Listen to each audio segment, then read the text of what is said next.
The Golden State Warriors have been reborn, and it's time to take a look at what's going on in the Bay without Klay Thompson. I mean, no pun intended, but the Warriors in the Bay without Klay they're looking pretty good, you know?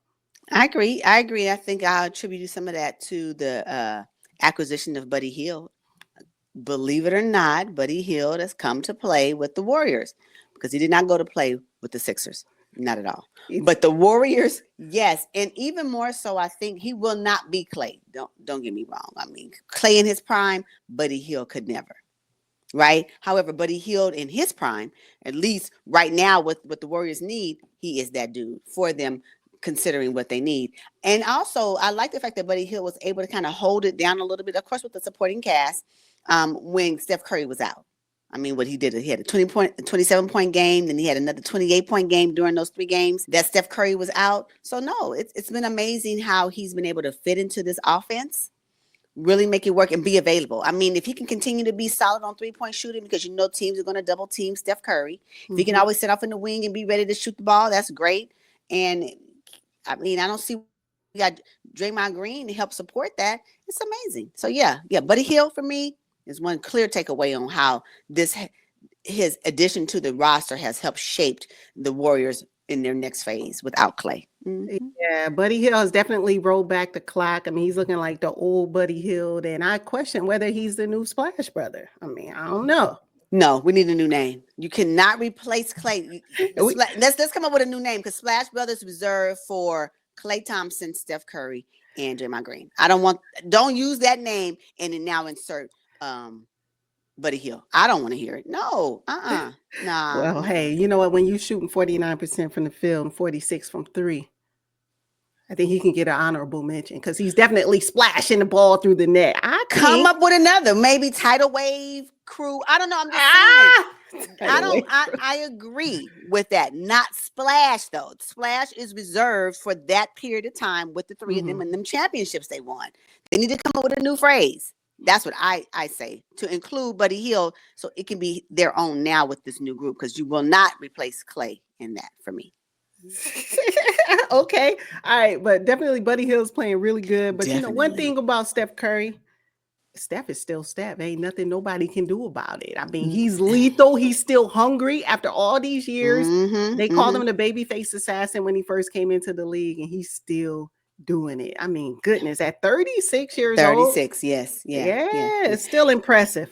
At the end of the day, the Golden State Warriors end all be all is Steph Curry. I do not care.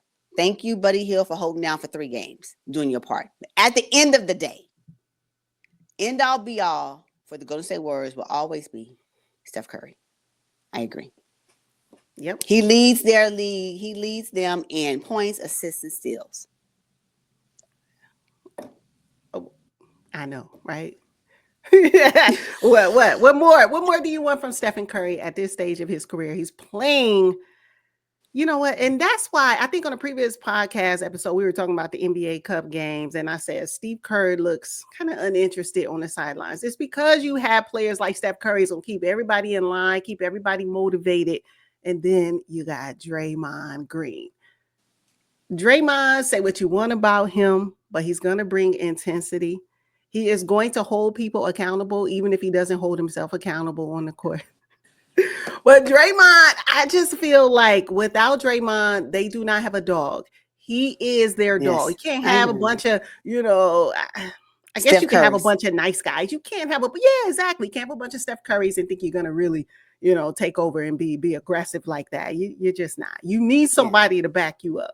Yeah, and that's Draymond. Steph Curry and Draymond Green are good guy, bad guy compilation. You need that connection in order for the Warriors to be successful. So yeah, I'm okay with that. You know, it's just like Steph, Draymond ain't nothing Steve Kerr can do about Draymond. He's gonna do what he want to do. He's gonna get technical fouls. He's gonna get ejected from the game when you need him the most.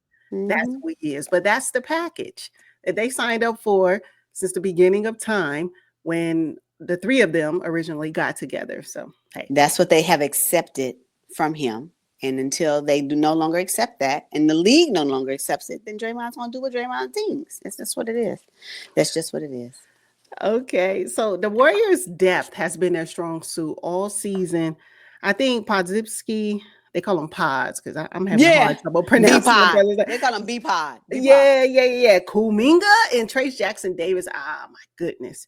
You're talking about when the starters sit down and you can bring in those kind of players, the caliber of players who have bought into the system.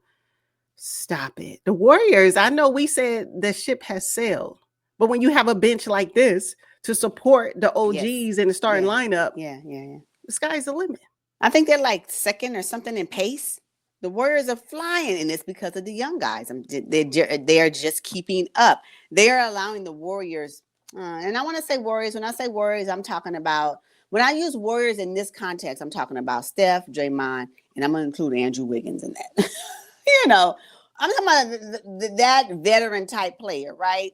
When you got the young guns in there getting it in, increasing the pace, it helps the other warriors, the veteran type warriors, to just get on board, and that's the rate of the NBA right now. If your team is not fast, you ain't gonna win. You can't be slow and methodical. I'm sorry. I can name a few teams, but I'm sorry you can't do, and a few players. I'm sorry, you guys got to pick up the pace. Pick up the pace. Yeah, because you need player movement, ball movement, and you need a fast backcourt. That's it. And that seems to be the trend in the NBA today. Yeah. Another thing that's been really effective is not only do they have a great bench, but that bench can shoot some threes. Three ball be falling, just falling, splash. I think there's like outside of Steph and Draymond Green, three of their bench players, sometimes starters, they're shooting over 40%. Like just dropping threes. Again, if your team is not dropping threes, you're not winning no ball games long term. You may get squeezed through one, but you got to have somebody that can shoot some solid threes and can get it in there. So yeah, no, not only do they have great bench depth, but they have bench players that can actually shoot the three ball. Yeah, the Warriors have been fortunate to go 10 deep, and their bench averages about 58 points. I mean, 58 points from your bench? Yeah. That is a luxury. Do you think it really is Steve Kerr or the fresh eyes from Terry Stotts? I don't think it's neither one of them, honestly. I think it's the players and just the culture that they've created over the last 15 seasons. Somebody's helping them with that, and it's probably some really young assistant coach that's doing it that we don't even know about, right? Yeah. That's looking at the numbers and looking at the play a little bit differently than your Steve Kerr and your Terry Stotts. I read something where somebody said Steve Kerr is acting like he's still coaching in the Olympics, right? He just kind of sitting back and letting players do what they do because he has a leadership built into the roster. Yeah, I think so. And considering that, I mean, Draymond and Steph Curry have been there forever. And in the movement of them, the cornerstone of what this Golden State Warriors team is today is still there and still in place, and still have the drive to, win championships. It's huge. And they look great in the process. Yeah. The next 5 games for the Golden State Warriors, I think they're moderate, right? They play the San Antonio Spurs, Brooklyn Nets, OKC, Phoenix, and Denver Nuggets. How do you think they'll do? All right. So the Spurs will be the second of a back-to-back. And I don't know if Wemby's playing because Wemby is day-to-day. Then we have the Nets, which is fine. Something about the Nets, they could be a dark horse. I like how they're playing right now, so we have to be watchful for them. OKC, my team. I like them. And then the Suns. Will KD be back? Will 2 weeks be up? Because he's going to be evaluated in 2 weeks with his hamstring or ankle, whatever it is. I think he might be. I hope so, because that'd be a good ticket game for them. And then, of course, the Nuggets. I have them going 4-1 with a loss to OKC. Yeah, same here. Really? Same here. I think they can beat the Spurs, even though they're rebuilding, but they're much better than they were last season. That Cam Thomas of the Brooklyn Nets. Yeah, I agree with you. They could be a dark horse. You mess around, you will take an L against the Brooklyn Nets. You mess around and let Schroeder, because he's vying for his contract. You mess around, and if you blink twice, you may be losing that game. Yeah, no. The Brooklyn Nets, y'all Uh-huh. check them out. They're looking really, really good. They're giving teams run for their money. They may not be winning as many games as others, but you got to suit up for the Brooklyn Nets. Yeah, You do have to yeah. suit up for them. Yeah. Ain't no guaranteed wins around there. No. OKC, they're number one in the West right now. Golden State right there on their tail. Yeah, I It's know. gonna be neck and neck all I'm talking season. about as we Mhm. speak, based in the standings, they're what 0.05 behind. When I looked at Yes, it earlier, it's gonna be like, tight. ooh, I Yeah, mean, one loss, one win. They're gonna be 1-2 for some time in this particular first part of the season. I think, yeah. yeah. And the Warriors already beat them this season early on, right? But they will be without Chet Holmgren. However, they just signed this new kid from the G League, the Raptors G League. I forget his name. He's like Mm-hmm. 7 feet tall. He was Yeah, balling then. I'm like, ooh, if he come over and he can fit in, because Hartenstein is out, still out. Wemby will be out, and I want to say their other center is out as well. So with their signing of this particular center at 7 feet, and he's played with the Raptors G League, and apparently his college time in Utah has been amazing as well. I can see what that looks like. I can't wait.